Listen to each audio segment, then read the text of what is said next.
Sunday Feast program this evening. It is so wonderful to see so many familiar faces, devotees and friends who we haven't seen for a while, and many new faces. It's like we're having a very sweet family reunion after such a long time, so welcome.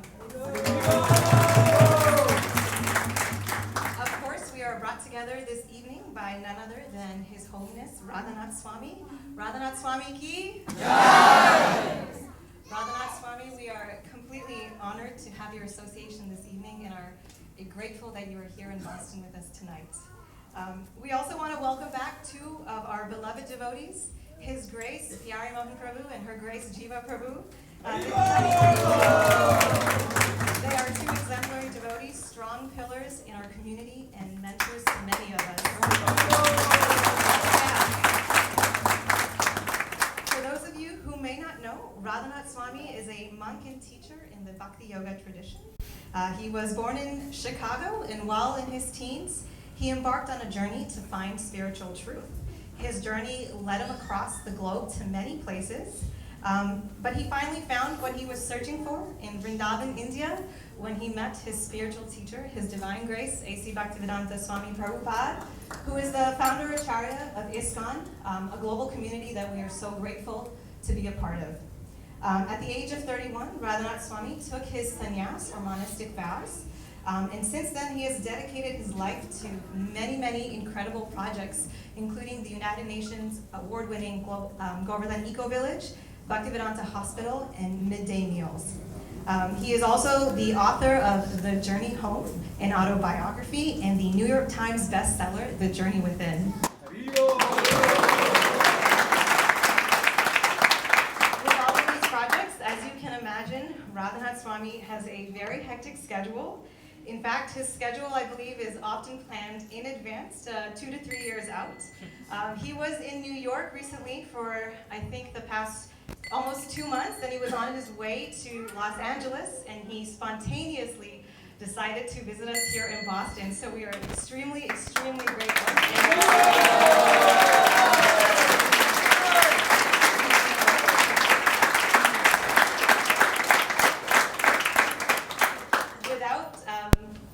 Without further delay, I will pass it on to His Holiness Radhanath Swami. We are excited to hear from him tonight. Thank you so much.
Namaste Saraswati Deve Gauravani Pracharine Nirvishesha Sunyavadi Paschatradeshakarine Vanchakalpatarubhyascha Kripasindhubhya evacha Patitanam Bhavanebhyo Vaishnavebhyo Namo Namaha Shri Krishna Chaitanya Prabhu Nityananda Shri Advaita Gadadhar Srivasati Gaura Bhakta-vrinda Hare Krishna Krishna Krishna Hare Hare Hare Rama Rama Rama Hare Hare.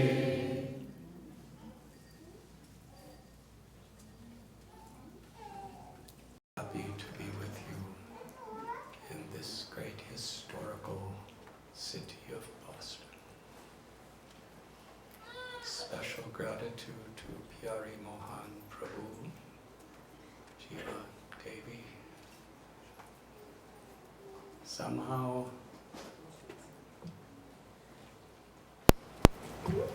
by their kindness,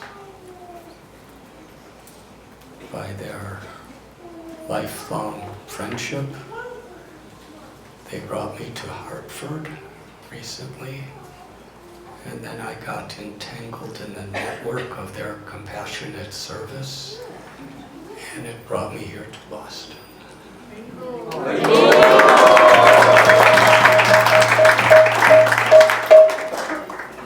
And my special gratitude to Vanamali Pandit Prabhu and all devotees here in Radha Gopi Ballabha's wonderful community.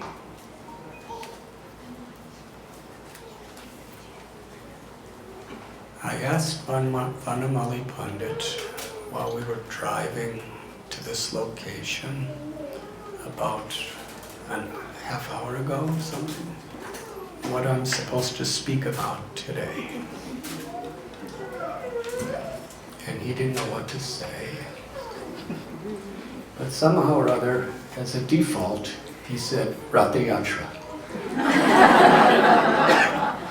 Because next week is your Ratha Yatra. And I believe yesterday you had Snan Yatra. How many of you attended the Snan Yatra? Please raise your hands.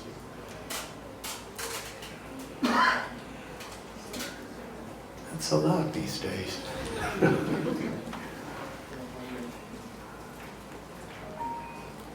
Krishna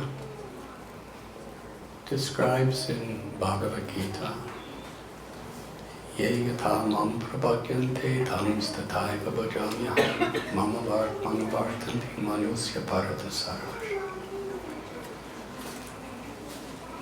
That the supreme truth in the highest feature of realization is the supreme, all-loving person.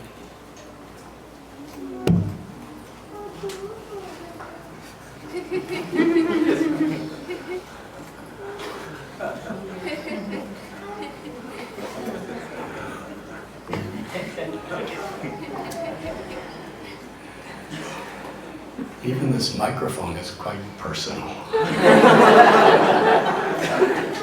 Because there's a loving person who's controlling it.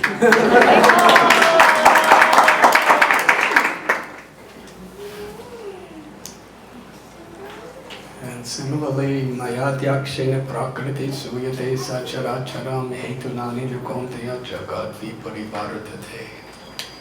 Bhagavad Gita, Krishna tells this entire cosmic manifestation, he's the ultimate controller.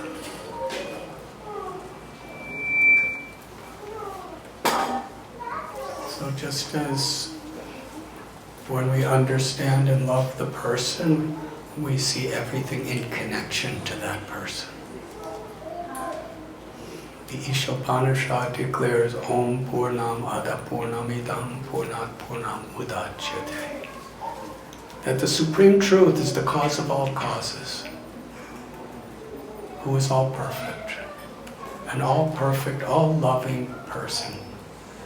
And therefore everything that emanates, all spiritual and all material worlds, when we understand their connection to their source, then we see the perfection that's underlying everything. Srila Prabhupada describes the difference between material and spiritual is our consciousness. Essentially, everything is spiritual. When we understand and practically interact with nature in the loving service of the Lord, knowing Sarvaloka Maheshwaram, everything is the property of the Supreme.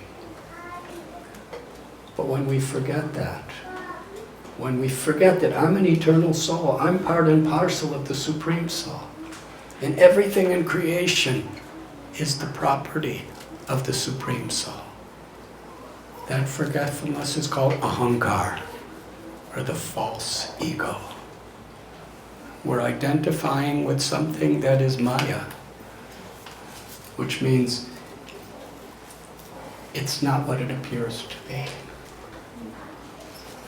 I am not this body. I am in this body. But who am I? And when we understand the true nature of who I am, then we understand the true nature of our bodies. And we understand the nature of all bodies and all creation. And we even become enlightened by screaming baby.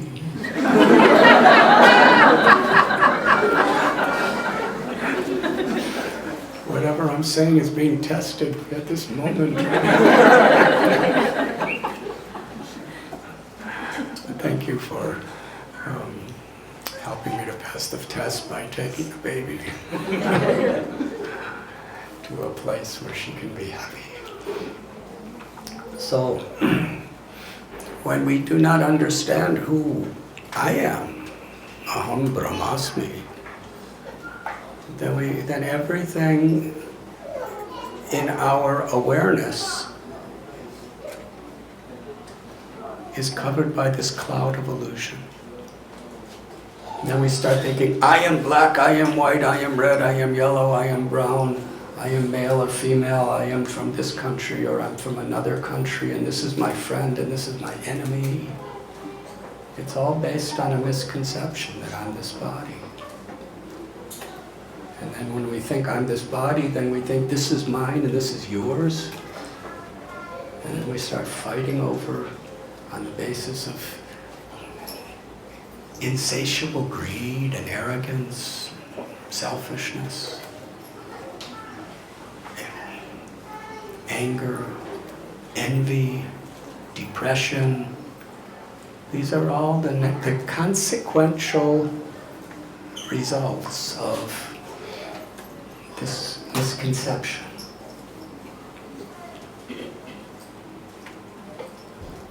Yoga means harmony, union. When the mind is united with the body and in harmony with the soul, and the soul is in harmony with the Supreme Soul, Krishna, then we understand our harmony with all souls, every living being who is part and parcel of Krishna. Aham bija pradapita. Krishna tells, I'm the father, I'm the mother, I'm the source of everyone. And Sarvaloka Maheshwaram. And then we live in harmony with nature. Because as we become enlightened, we don't want to exploit, we want to serve. And according to how we serve, according to how we surrender with love, Sharanagati, according to how we take shelter of this higher principle, Krishna reveals himself, the Supreme reveals accordingly. Sri Radha reveals herself accordingly. So Snan Yatra is very special. Om apavitra pavitro va sarvavastam gato piva.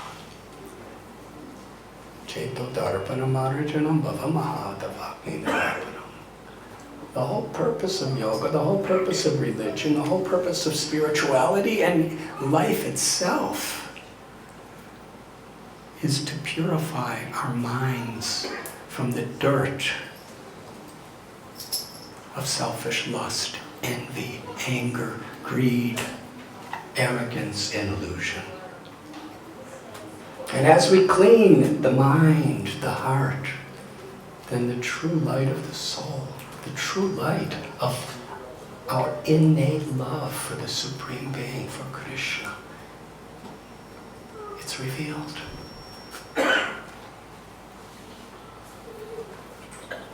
It's always there. Nitya Siddha Krishna Prema Sajja Kabuna. But it's covered by all of these misconceptions and all the desires and all the fears that are born of those misconceptions. So Snan Yatra, Krishna, along with Balaram, the original guru, and Subhadra, the source of all spiritual and material energies, they appear in these beautiful forms and allow us to bathe them. Now, why do you usually bathe? You bathe someone, or you bathe yourself to get clean. Yes? That's a pretty universal understanding. Some people take bath in rivers, some in the ocean, some in lakes, some in showers, some in baths. In India, I remember when my parents, when they first came to India in 1989, and we went to Jaipur, and we were going to go to Vrindavan after that, and we were supposed to take a plane to Agra, and the airlines shut down. India is very predictably unpredictable, especially those days. So we had to drive. And driving, it was a long drive, Jaipur to Agra first, and it was amazing. The street was packed with people and buffaloes and cows and goats and hogs and rickshaws and cars and trucks, and the driver was going full speed with his horn going, and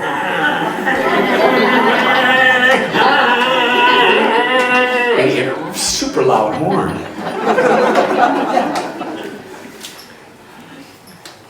Utility, you have to do with the needful. So he had a super loud horn, and somehow or other, my parents thought it was like Moses parting the Red Sea. Somehow or other, this ocean of people, just within inches, everything got out of our way. So that was, they started to realize that we heard about how people go to India to get deeper faith in God. We're beginning to understand. There's no way this can happen without some higher force saving us at every second. And then there were some people, and they really economically deprived people, and they were on the side of the road, a whole family. And there was this pump well. You pump it, it's much louder, it's usually and they're pumping and pumping and pumping, usually about 20 or 30 pumps, and then water starts coming out. And they were pumped, because there was a certain traffic jam, so we were stuck in one place. And right at the side of the road there was this pump.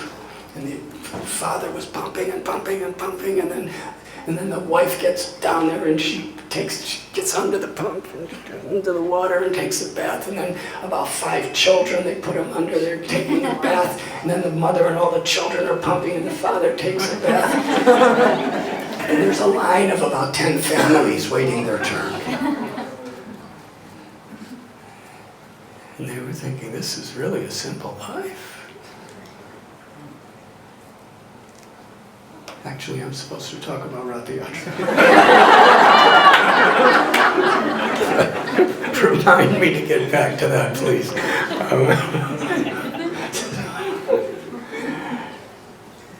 But even though they had so much difficulty for living, still, every morning, and this was very early, they would all take their bath, because cleanliness is very important.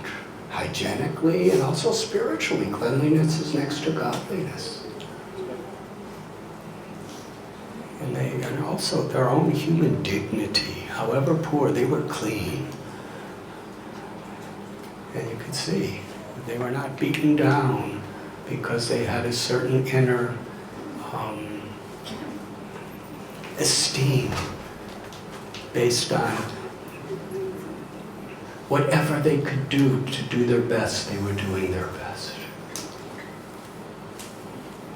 And the parents said, they look a lot happier than millionaires and billionaires we know in America. They probably are, in many cases. So, here is Krishna, Balaram, and Subhadra, the supreme absolute truth. In this verse I quoted before, Krishna, it is said that whether one is pure or impure, or even having passed through so many situations of life, one who remembers the beautiful Supreme Personality of Godhead, whose name is Pavitra, that means supremely pure, we become purified. Namachantamani Krishna's Chaitanya Rasvigraha. Krishna is not different than his name. When we remember Krishna by chanting his name, Chaito Darpanam Arjanam, we become purified, we become clean. It's like an abhishek on our mind and our heart. And Krishna appears in the hearts of devotees. When we have proper association of devotees, we become clean. And Krishna appears in the form of the Archamurti, the deity, just to reciprocate with our love, so that we can remember and become pure.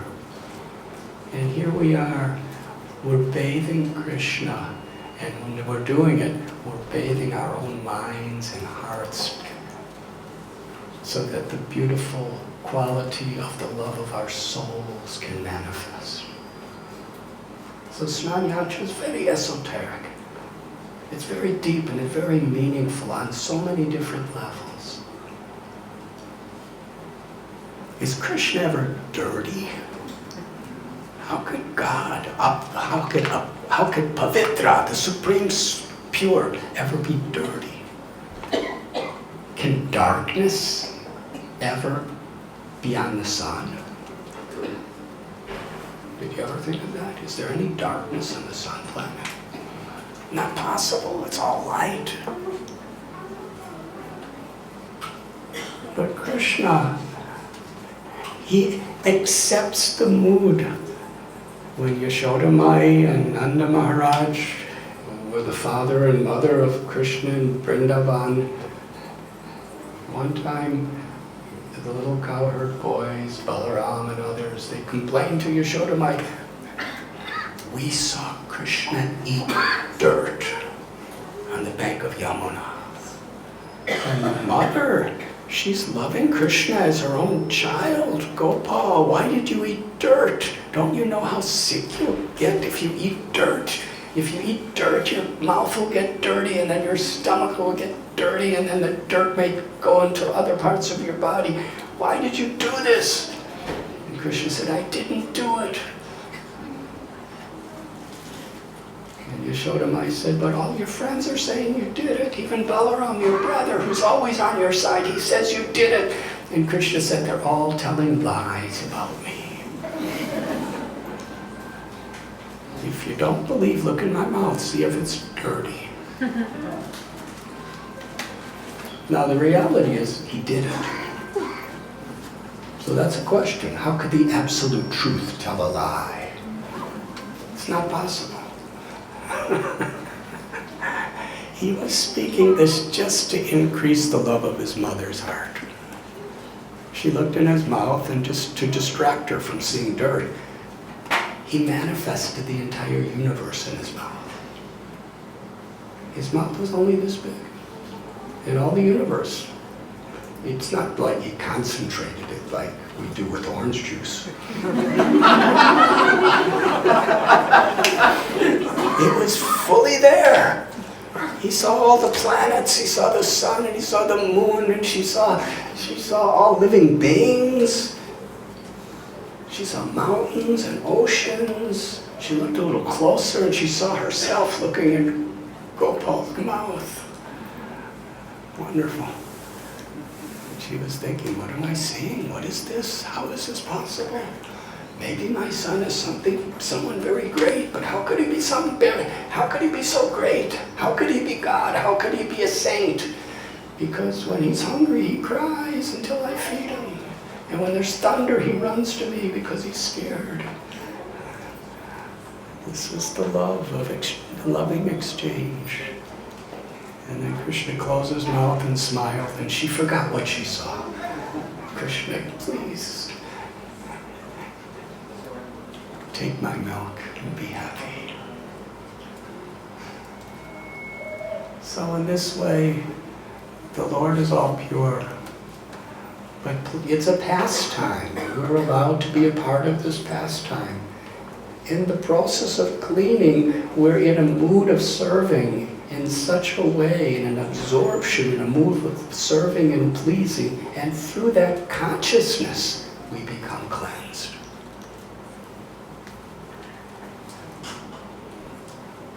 And in Jagannath Puri, which is in the state of Orissa in India, this Snan Yatra, since time that we cannot even trace out, has been celebrated every year. And after this, Lord Jagannath, Balaram, and Subhadra go into seclusion for about 2 weeks, traditionally.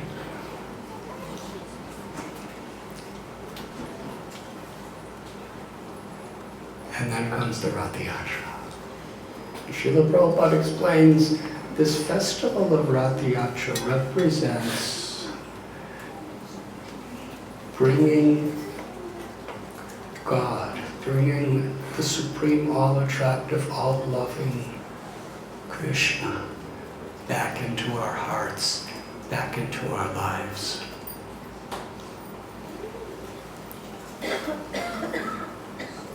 There's a beautiful procession where there's 3 chariots, huge chariots.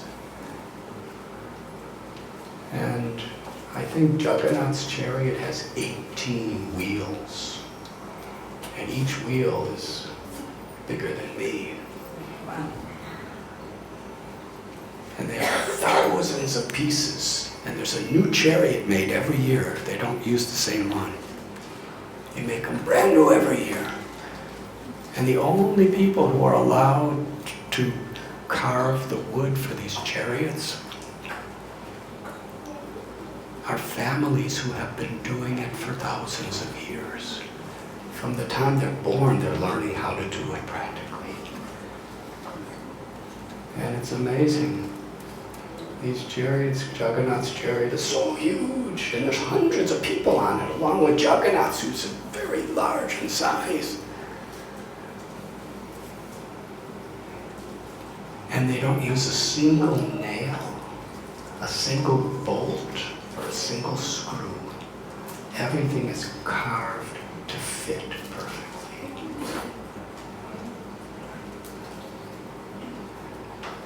And giant ropes that were usually an average of about 800,000 to 1 million people assemble on the street to pull every year.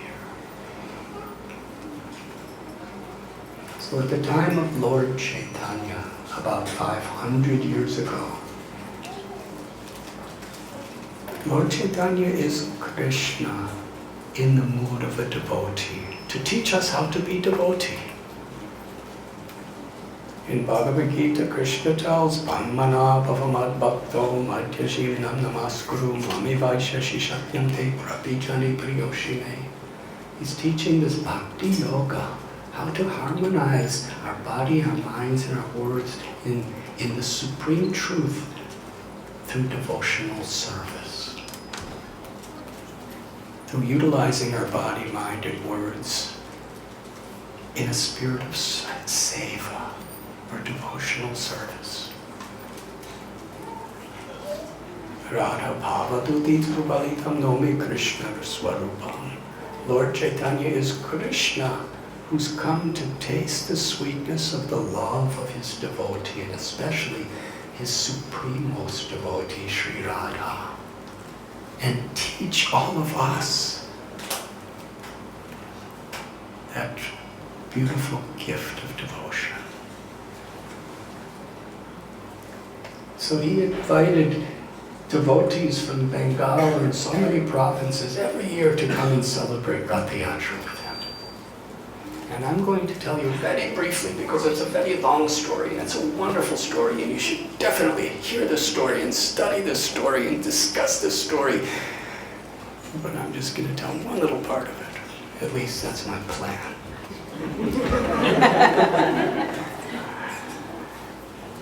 So, the first time Lord Chaitanya celebrated with the devotees, Jagannath, Balaram, and Subhadra were being brought out of the temple. And they're very large size and very heavy. It takes so many people, strong people, to carry. And the people who are carrying are called Dayatas. Dayata means one who has received the mercy of the Lord. And as they're carrying, they have beautiful silken rope around the waist of Jagannath, and they're carrying, some are under his feet, some are on his back, some are holding onto the ropes. Usually there's about a dozen very strong people who are required to all be holding the Lord at the same time to carry him. And I've gone many times for this Rath Yatra in Puri, and I'm close friends with some of those people who carry. And sometimes Jagannath is going back and forth like this, and he looks like he's completely intoxicated. And I asked the Dayatapati, Ram Kumar, I said, you must, for all people together, there's about a dozen of you carrying Jagannath, and for him to be going back and forth like this, you must rehearse or something to get, synchronized, to make him go back and forth. He said, no, not at all. He said, that's Jagannath moving. We're trying to hold him still.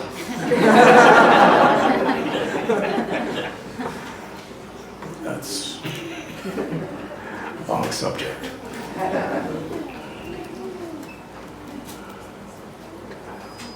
So as the Dayatapatis are carrying, the king of Orissa, his name was Pratapa Rudra. He was sweeping the street in front of the Dayatapatis, in front of Jagannath, so that everything would be very clean. He had a broom with a golden handle, and he had fine sandalwood oil. And he was, the best sandalwood oil that he had, he was sprinkling on the street and sweeping, as a menial street sweeper. And Lord Chaitanya was watching. And he was very happy. Because you see, the Supreme Being is within our heart. Ishvara Sarvabhutanam Hrideshe Arjuna Tishtati. And what Krishna sees from within the heart is how we make spiritual progress. It's not how the world sees. It's not according to the impressions that we make on others. Krishna sees our motivation, our sincerity, our seriousness, and how much we're really trying to please. So if King Prataparudra was sweeping the street because he wanted to get some votes,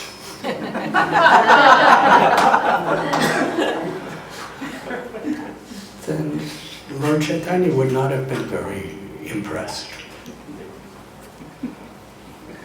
But first of all, in those days, kings actually were kings. They weren't just, symbolic representatives of something of the past. They were kings for life. They didn't need votes. He was the king. Lord Chaitanya saw his heart from the core of his desire. He considered, I'm not the king. God is the king.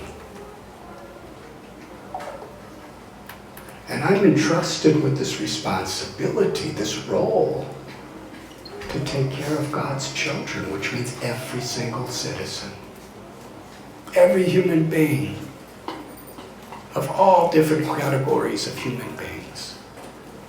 Every cow, every elephant, every cat, every dog, every insect, every tree, every plant, wherever there's life, it is sacred, it is a part of God. And a king is not meant to rule over and control. A king is meant to serve. They are God's children, and I am entrusted to protect them.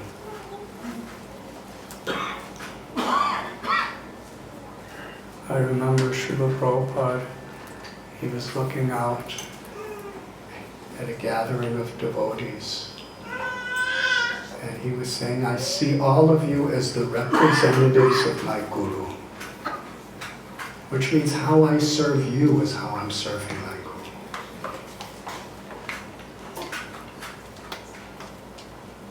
We're not proprietors, we're caretakers of divine property. This was his mood. He was so eager, so anxious, and so happy to take on the most menial, simple service of a street sweeper. You don't need a high education. You don't need royal descendancies. You don't need money.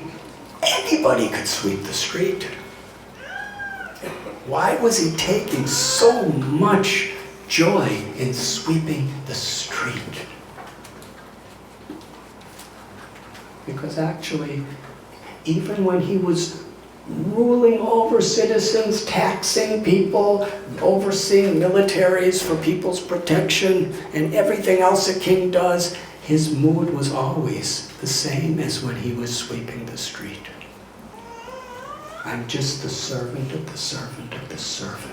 Not just the servant of the servant of the servant, because there's no higher aspiration to be. And it's very interesting, because here's the Dayatas. And one section of the Dayatas are coming from family, or families, whose profession was to take care of pigs and hogs. Now, pigs and hogs, to be it's not a very prestigious position, taking care of pigs and hogs. And they didn't kill them, they just took care of them.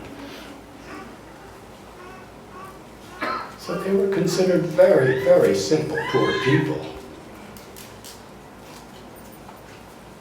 And Prataparudra is coming from a family of royalty for generations and generations.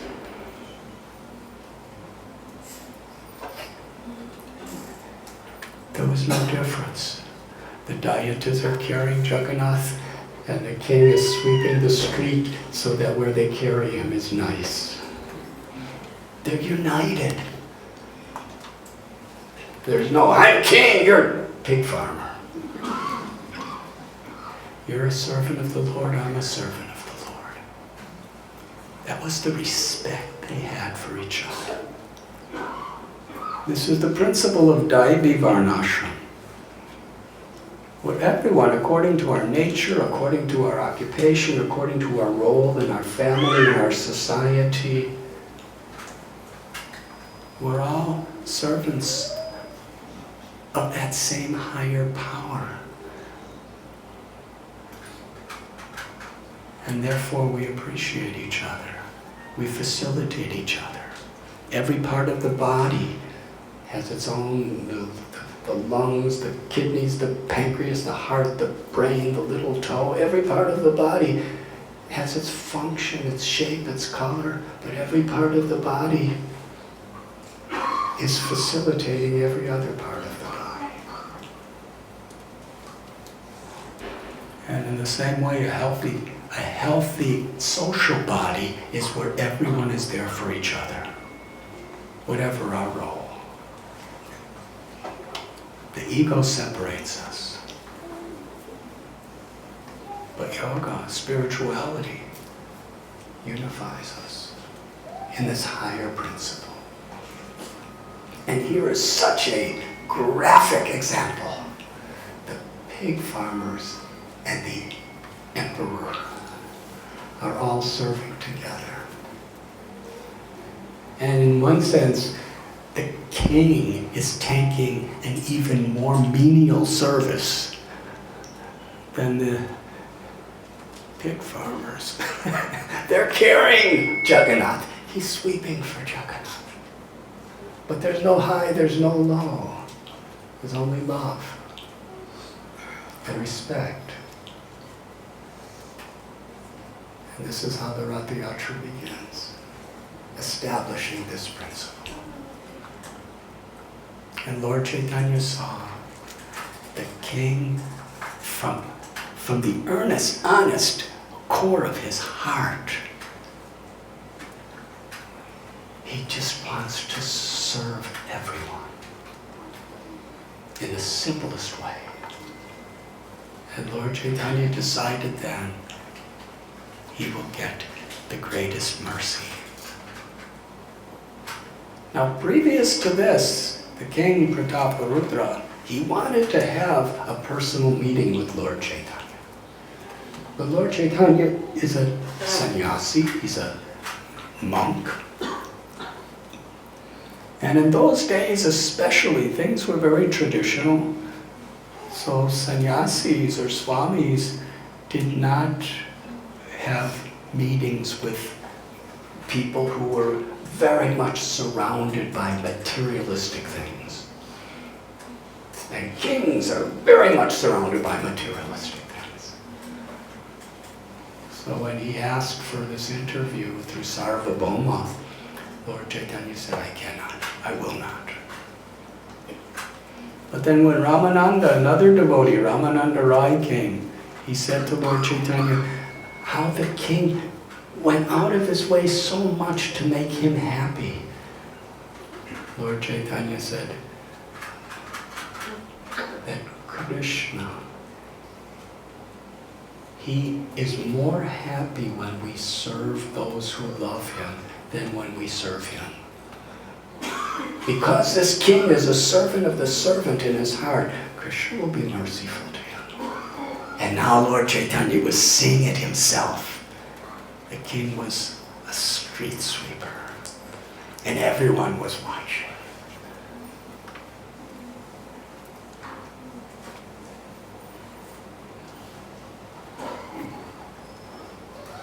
We're going to center our discussion today especially on the mood of the king. So Lord Chaitanya, he divided his devotees into 7 kirtan parties. Each kirtan party would have its own lead singer, its own lead dancer. Each kirtan party would have 2 mridangas playing, many, many kartals, and so many people singing. A brief description. The first party, Lord Chaitanya, he assigned Swarup Damodar Goswami to be the lead singer. And the lead dancer was Advaita Acharya. The second party, Srivas Thakur was the lead singer, and Nityananda Prabhu was the lead dancer. The third party, Mukunda Dutt, who was one of Lord Chaitanya's dearmost friends from childhood. Mukunda Dutt was the lead singer, and the dancer was Srila Haridas Thakur. The fourth party, Govinda Ghosh. There were 3 brothers who sang such sweet kirtans, Madhava Ghosh, Vasudev Ghosh, and Govinda Ghosh. They were the leaders, and Vakreshwar Pandit was the lead dancer. Lord Chaitanya said about Vakreshwar Pandit, when you dance, he said, I could go on singing forever as long as you're dancing. And Vakreshwar Pandit said, as long as you go on singing, I'll go on dancing. So they had really good times together. And the next party was from Shantipur, and Achyutananda was the lead dancer, the son of Advaita.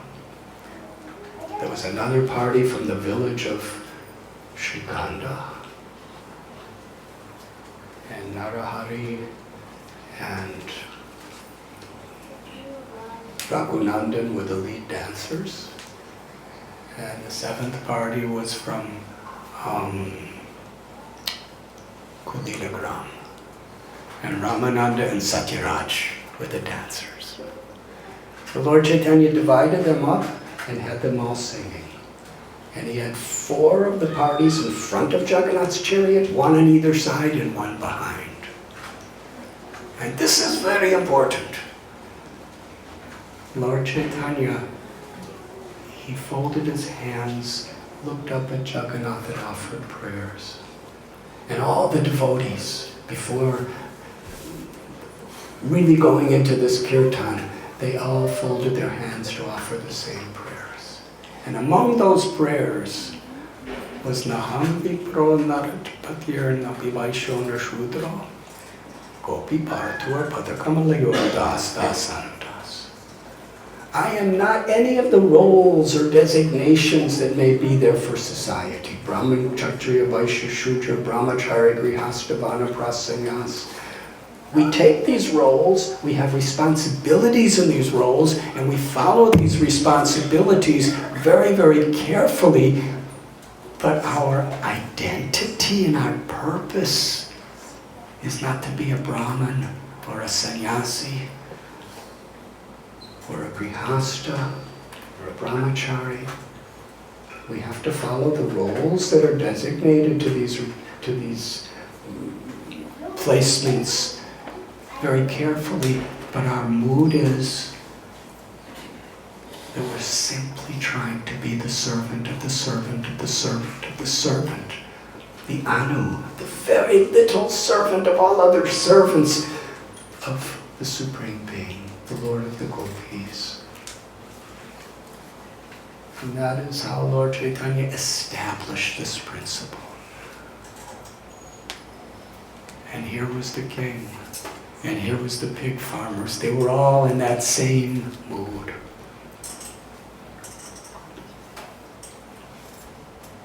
Then they had a wonderful kirtan.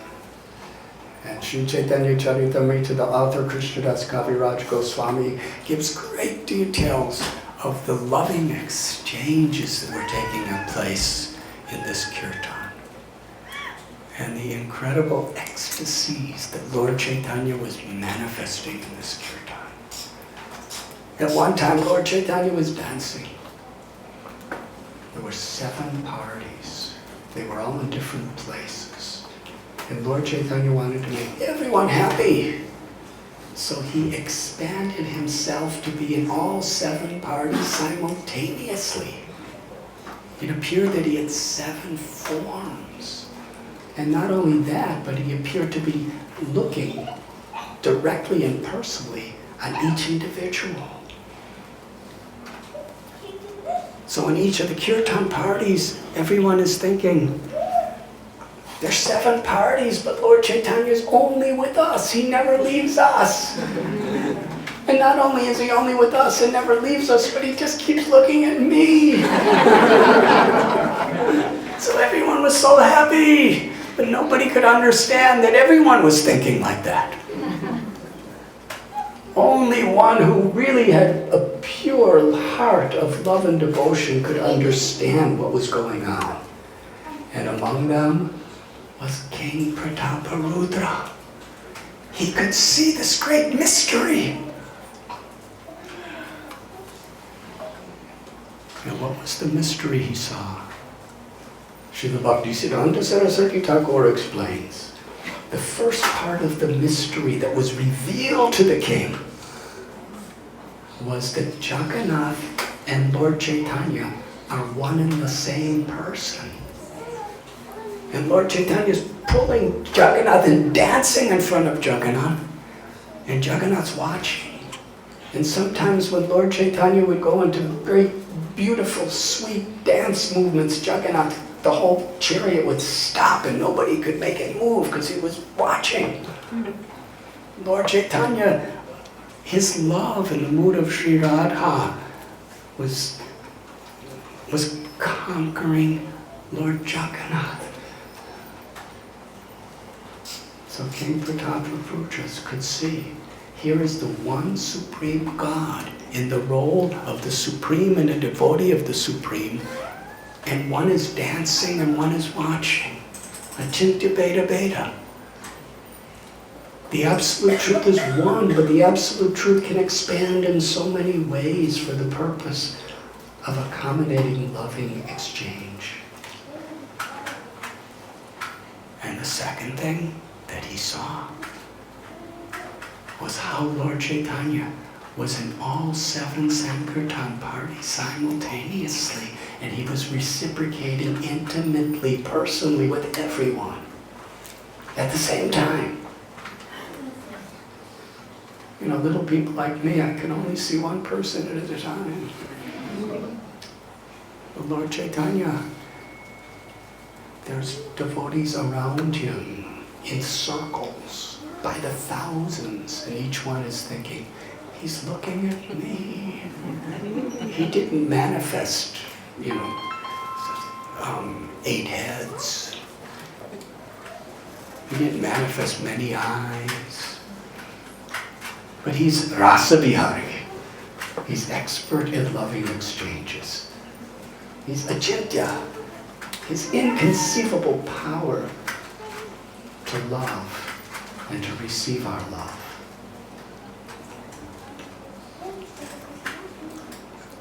King Prataparudra said to Sarvabhauma Bhattacharya and Kashi Mishra, look what's happening. This is incredible. And they just smiled and embraced him and said, King, you thought you were being rejected because Lord Chaitanya would not take an interview with you. But just see how he's showing his mercy. No one could understand this, what you're seeing, unless one is receiving grace. And then at a certain time, Lord Chaitanya was dancing, and all 7 groups came together as one group, and he was singing and he was dancing. And to protect his dancing from crashing into so many people, because there was hundreds and thousands of people on that street that day. How many of you have been to Ratha Yatra in Jagannath Puri? So you know how many people are on the street. You really have to be flexible. Otherwise you get crushed to death. Something like that. So Swarup Damodar Goswami and others, they made one circle around Lord Chaitanya. And then Govinda and Kashishwar Pandit made another circle. And then King Pataparudra made a third circle around the other two circles just to protect. And Lord Chaitanya was dancing, and at one time, Lord Chaitanya danced and he fell right into the arms of the king. And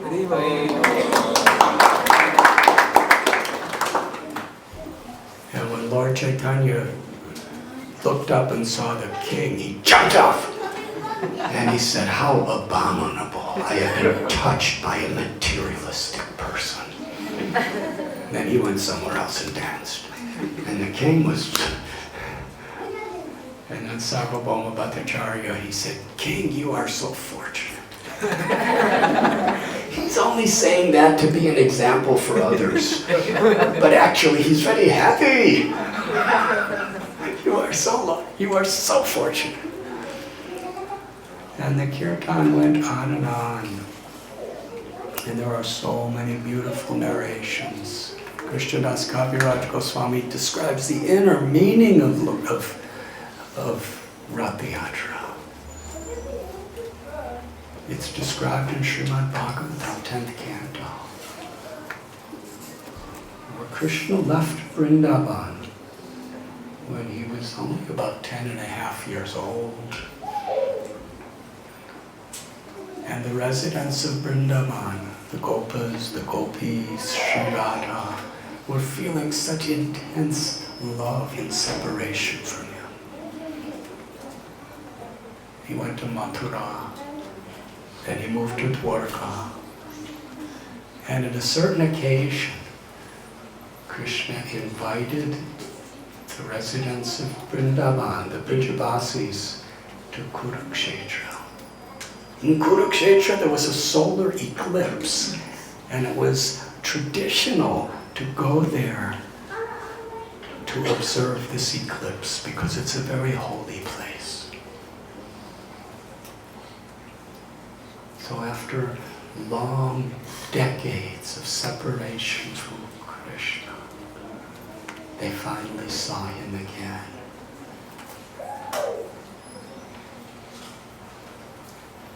And Lord Chaitanya was in this mood of Sri Radha, seeing Krishna after a long time and wanting to bring him back to Vrindavan.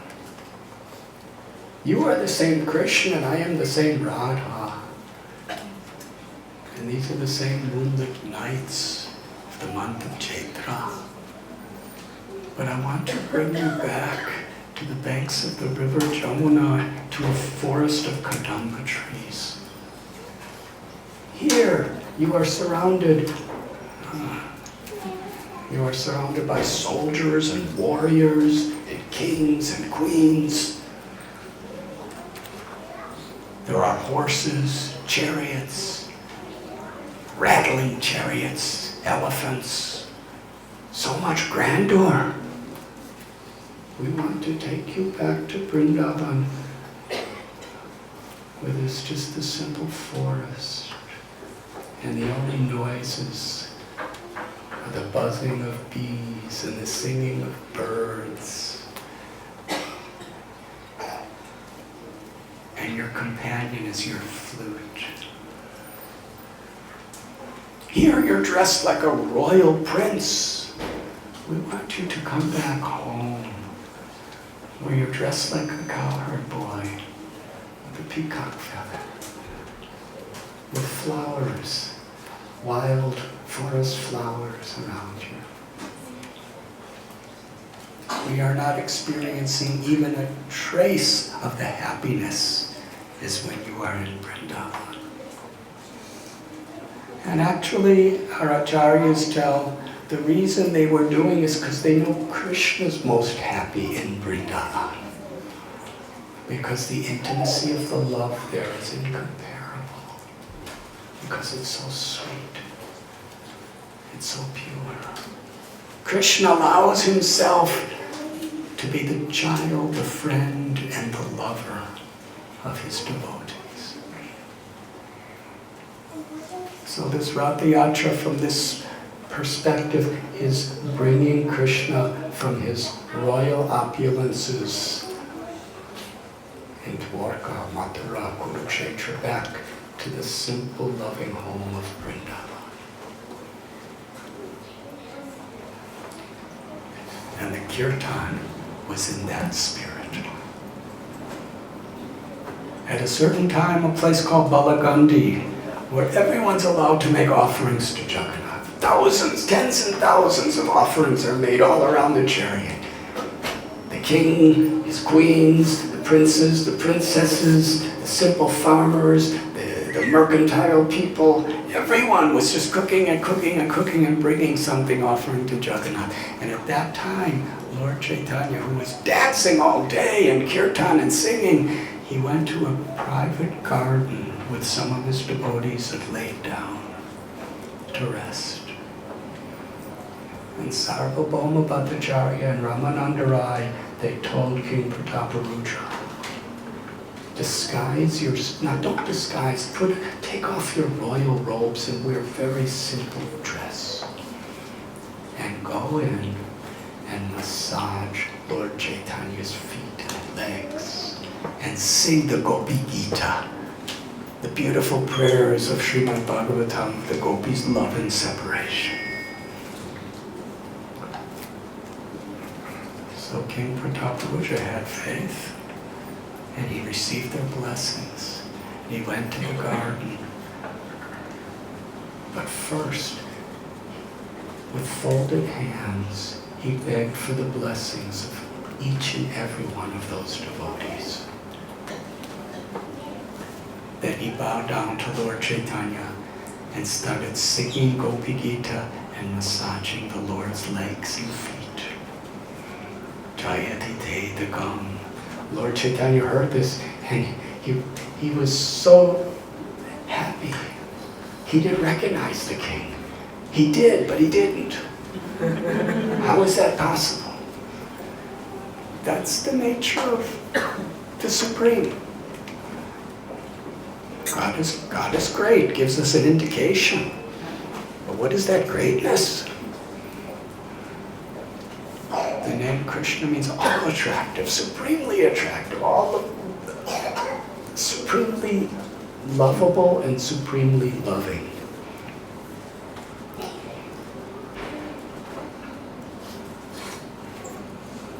So if you know everything and you could do everything, then if you want, you could also not know. Does that make sense? Doesn't make sense.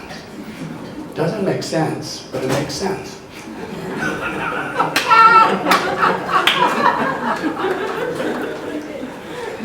The supreme truth, if he knows everything and he could do anything, then he wants to not know something, then he could not know something, but at the same time he knows it, but at the same time he doesn't know it. Is that possible? If you say it's not possible, then how could he do anything? How do you go?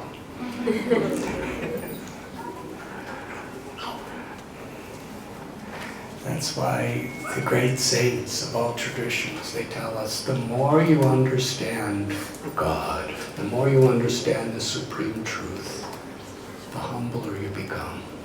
Because you understand how much you can't understand. And the more you don't understand, the more you understand. And the more you can't understand, the more you don't understand. And then the more you understand. Like that. So why is that situation for us? Because whatever qualities are us, its origin is in Krishna.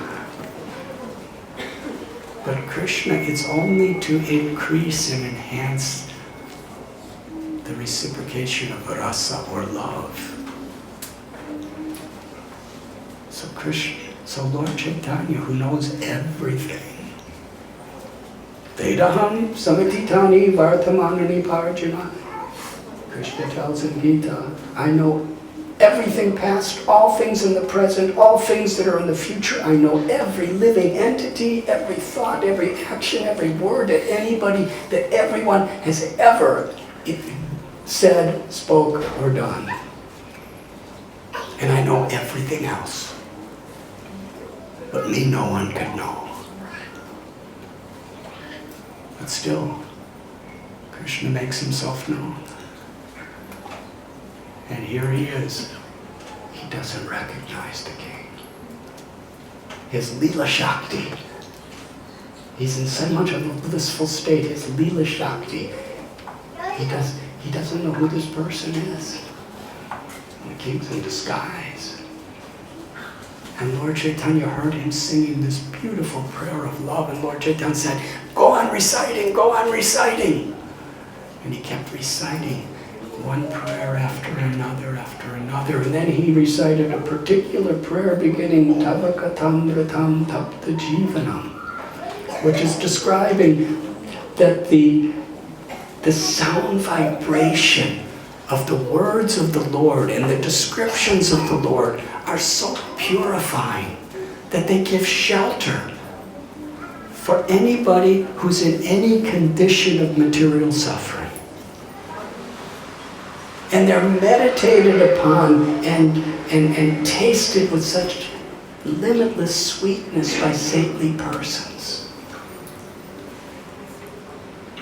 And anyone who broadcasts the glories of the Lord is Burida, his most munificent welfare worker, doing the greatest benefit.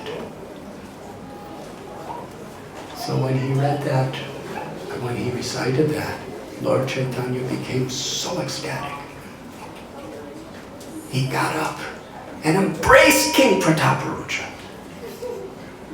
Once, twice, 3 times, he embraced him repeatedly. And Lord Chaitanya was so grateful in his ecstasy of love. Tears were pouring from his eyes, and he literally bathed the body of the king with his tears. And the king was crying in ecstasy, and he was bathing the Lord with his tears. And then Lord Chaitanya said to him, you are Burida, you are the most munificent, you are the most munificent. You have come to give me such nectar by repeating the glories of the Lord to me. I can never repay you. Please tell me, who are you? No, you can't tell a lie to the absolute truth.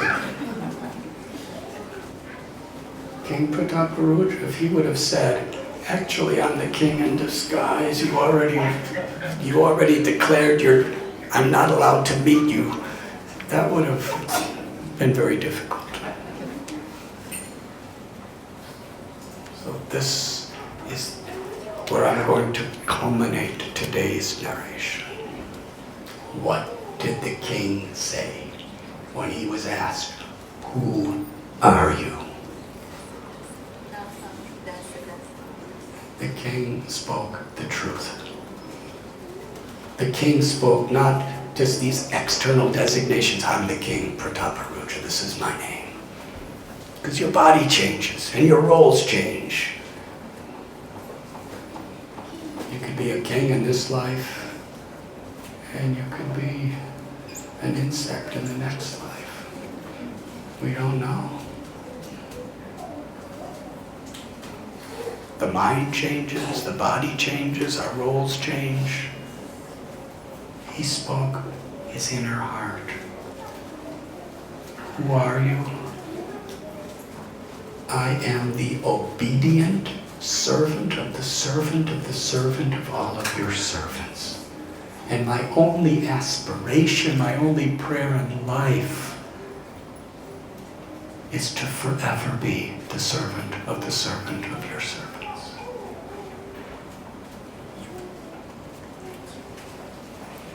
Lord Chaitanya was so pleased.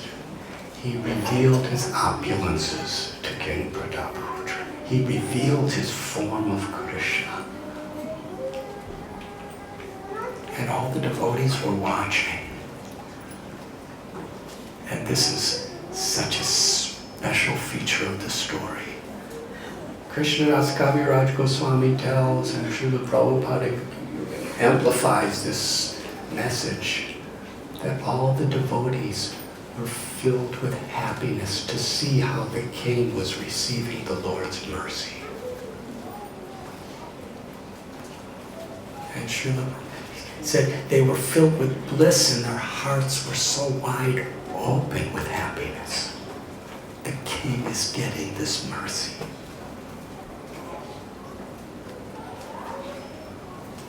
And Prabhupada says a true Vaishnava is a person who is never envious. The more we actually connect with our own souls and our own love for Krishna, for God, the more we become everyone's well-wisher. Paradukadukhi. Another's happiness becomes my happiness, and another's suffering, out of compassion, I share that suffering. That's the ecstasy of love.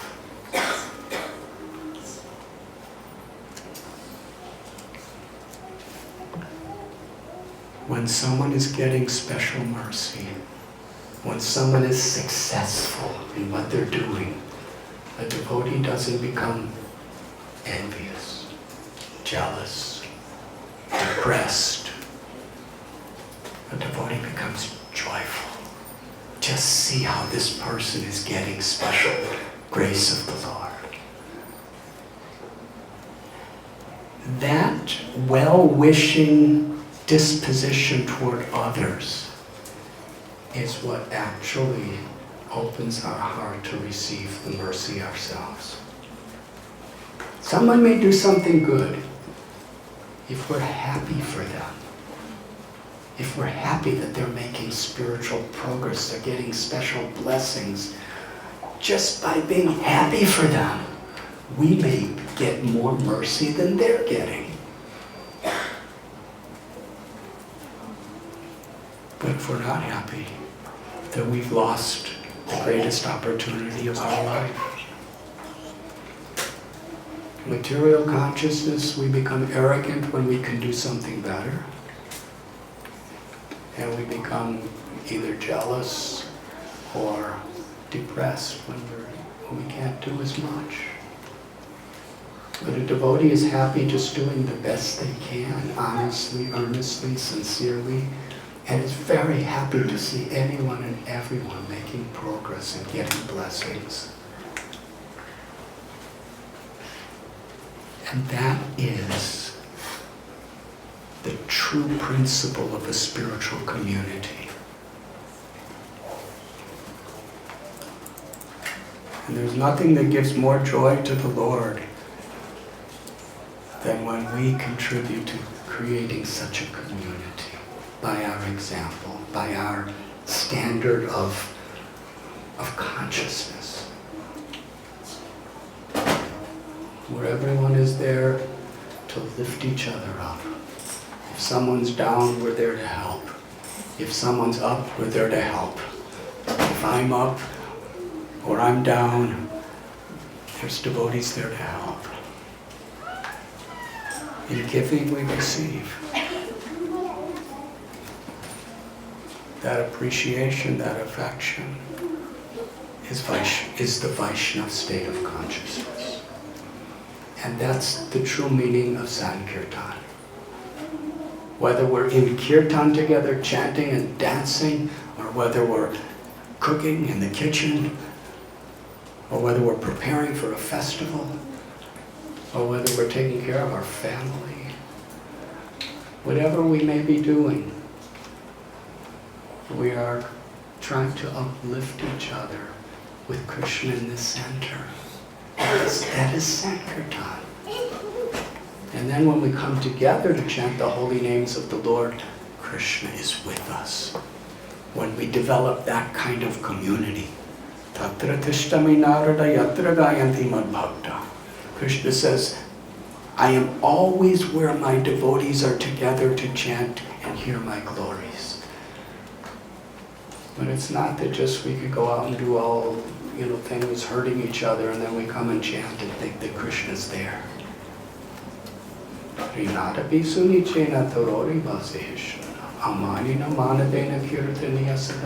For Krishna to really manifest himself so that we can experience him in Kirtan,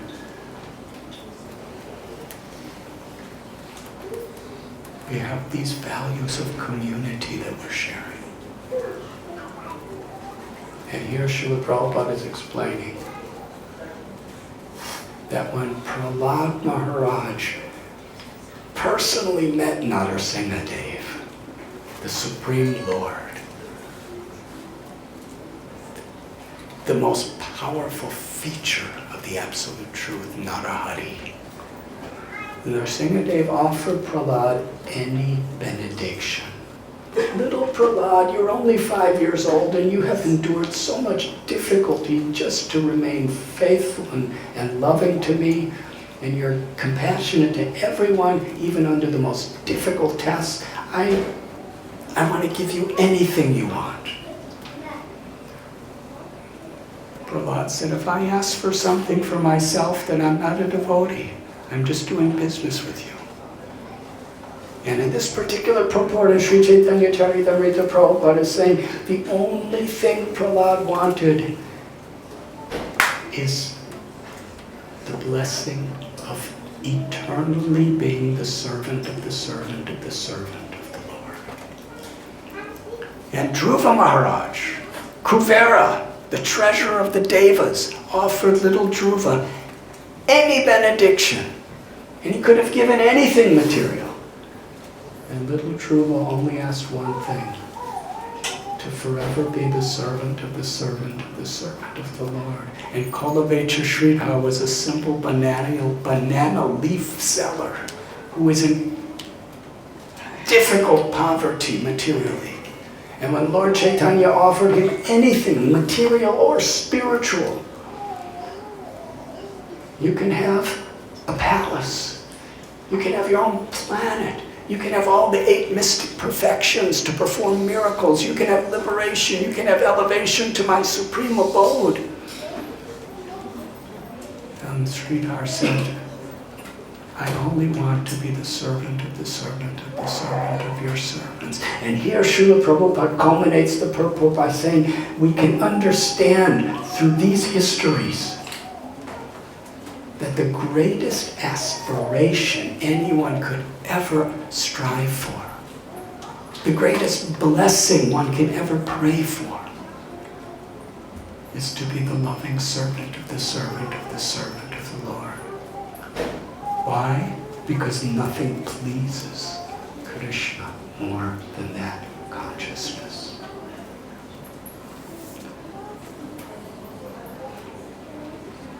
Lord Chaitanya blessed King Prataparudra and never let on that he knew who he was. He knew who he was, but he didn't know who he was. But he did know who he was.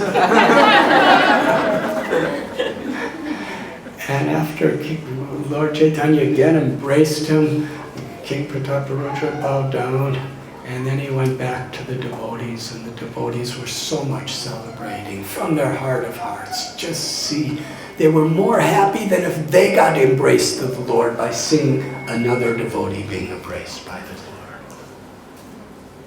And King Prataparudra, he didn't come back and see, just see. Lord, embrace me. He touched the feet of every devotee. It's only by your prayers, it's only by your instructions, it's only by your blessings that the Lord accepted you. That was his mood. That was the mood of Rath Yatra. And then King Prataparudra and so many others arranged a big feast for Lord Chaitanya and all the devotees, and they had nice prasad, and I know all of you really want nice prasad now. But then the Rath Yatra ended with one more little incident. It was time to continue the procession. And there were thousands and thousands and more thousands of people with these giant ropes, and they were all pulling and pulling, but the chariots would not move. What to do? So then these gigantic, strong wrestlers came. All of them in the whole kingdom. And they started pulling with all of their strength, and they couldn't get the chariots to even move an inch. And then they got the royal elephants. And they hitched up the elephants and the wrestlers and the people. They were all pulling and pulling, and nothing could move the chariot. And Lord Chaitanya was just smiling. He saw Jagannath doesn't want to move. What can they do? And then Lord Chaitanya told everybody, you stand aside. And he gave the ropes to his devotees, who were all little people, Physically, they were just little people, and they were holding the ropes, and they didn't even pull it. Then Lord Chaitanya got behind Jagannath's chariot and pushed it with his head, and boom, boom, boom, boom, the chariot started. And the devotees were like, we're not even pulling it. Jagannath wants to go. And in this way they reached Gundicha, which is Vrindavan. And our beloved Srila Prabhupada, he loved this festival so much because of its inner meaning and its accessibility. Its inner meaning, the deepest spiritual truths are realized through this festival if we understand appropriately. And on the more external level, it's an opportunity for people all around to hear God's names, to taste God's prasad, to see the devotees, to have the darshan of the Supreme. It's just a wonderful way for so many thousands, tens and thousands, hundreds and thousands, and some Ratha Yatras of people to become purified. So many wonderful books are being given during the Ratha Yatras. So it was Srila Prabhupada's dream when he was a little boy. He used to have Ratha Yatras in the alleyways of Calcutta. And in 1968, I believe it was, he established the first Ratha Yatra in San Francisco. First Ratha Yatra in the history of this planet outside of India. And Prabhupada named San Francisco New Jagannath Puri.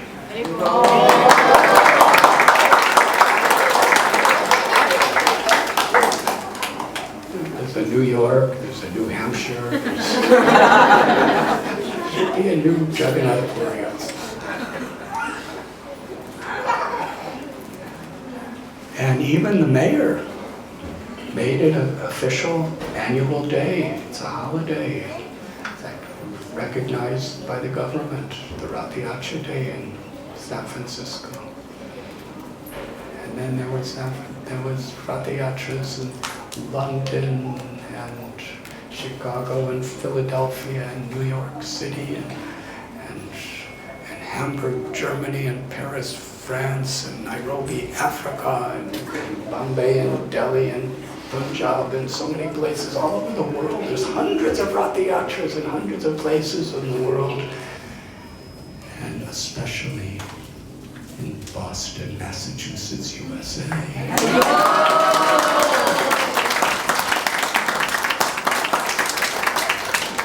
So it's a wonderful gift that we've been given to come together, and in this spirit of service, in this spirit of gratitude, in this spirit of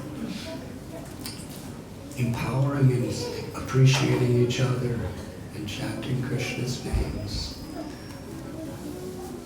It is my hope and my prayer that you have a very happy, wonderful Boston Ratha Yatra. And I thank you very much. Thank you.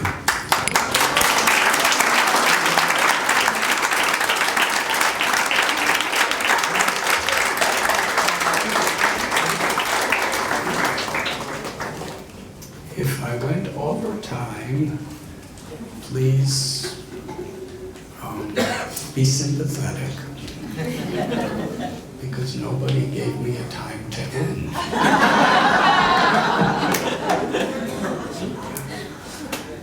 And usually my reputation is such that nobody even bothers. But thank you so much for your patience. such a wonderful, wonderful community of devotees. So happy, so honored. Shall we chant for a few minutes?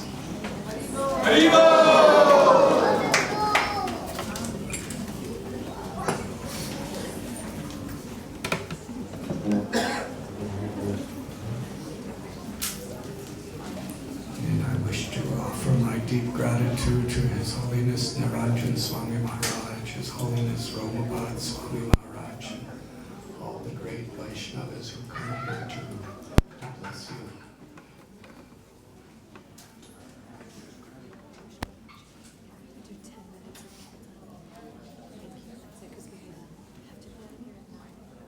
What time is it now? It's 7:23. 10 minutes. Radhika is giving us 10 minutes. So sometimes kirtans start slow and then everyone dances later. But since we only have 10 minutes, let us dance immediately. Please, everyone.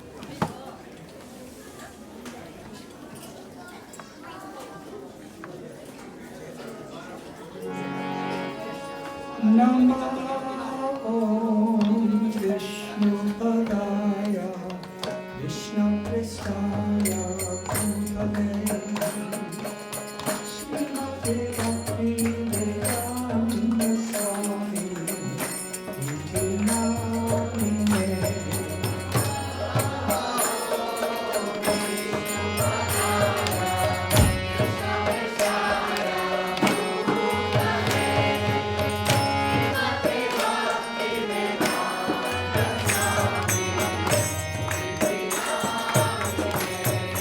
Namaste Saraswati Deve Gauravani Prashanne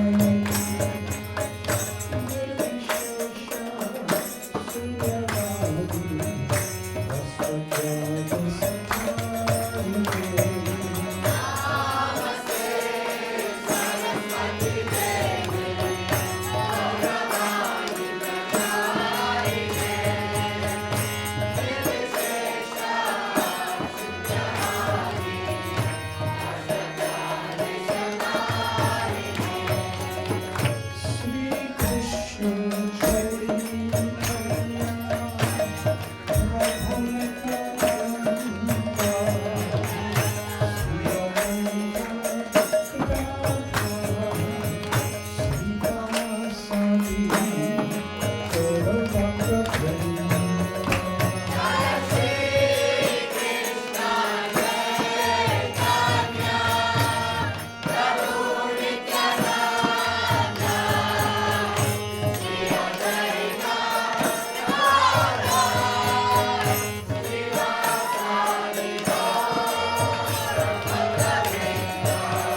Radhanath Swami ki. Vanchakapataruvyascha, kripasinghasya